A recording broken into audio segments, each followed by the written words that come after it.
Pada Senin, tanggal 21 Februari tahun 2022, masyarakat Kota Palembang dihebohkan dengan kabar seorang wanita yang meninggal dan hidup kembali. Wanita tersebut adalah Yeni, 31, warga Lorong Binjai, Kelurahan 3-4 Ulu, Kecamatan Seberang Ulu I Palembang. Namun kabar tersebut nyatanya diragukan. Untuk memastikan wartawan Sripoku.com mencoba menggali lebih dalam tentang benar atau tidaknya tentang seorang wanita yang telah dikubur selama 5 jam, namun kembali hidup. Saat ditemui beberapa tetangga Yeni yang berada di Lorong Binjai mengatakan, hal tersebut bermula saat ayah Yeni dan keluarganya kembali mendatangi kuburan Yeni di hari yang sama sebelum maghrib untuk membacakan Yasin.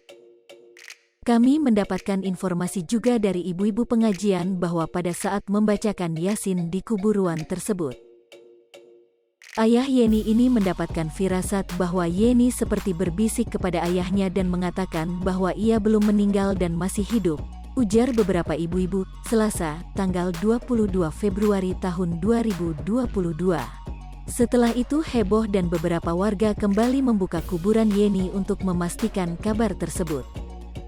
Namun setelah dibuka, menurut ibu-ibu pengajian yang pada saat memandikan jenazah Yeni mengaku bahwa Yeni telah meninggal dunia, kata warga. Hal tersebut juga disampaikan ibu-ibu pengajian yang mencoba melihat kondisi Yeni pasca dikeluarkan dari kuburan. Ibu-ibu pengajian yang mengecek juga mengaku bahwa saat diperiksa Yeni telah meninggal dunia.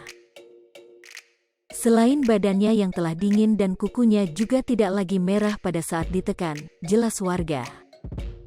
Namun ayah dari korban masih meragukan penjelasan dari para ibu pengajian dan tetap bersikukuh bahwa anaknya masih hidup. Setelah itu, pihak keluarga menelpon dokter agar dapat memastikan anaknya masih hidup atau sudah meninggal. Setelah dokter datang, dokter tersebut menyarankan agar Yeni segera dibawa ke Rumah Sakit Bari Palembang. Setelah dibawa ke RS ternyata Yeni benar telah meninggal.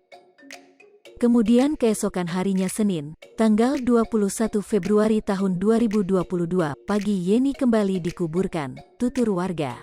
Pada Senin, tanggal 21 Februari tahun 2022, masyarakat Kota Palembang dihebohkan dengan kabar seorang wanita yang meninggal dan hidup kembali. Wanita tersebut adalah Yeni, 31, warga Lor. Hai pemirsa Sripoku TV, jangan lupa komen, like, dan subscribe, serta tonton terus berita-berita terupdate lainnya ya.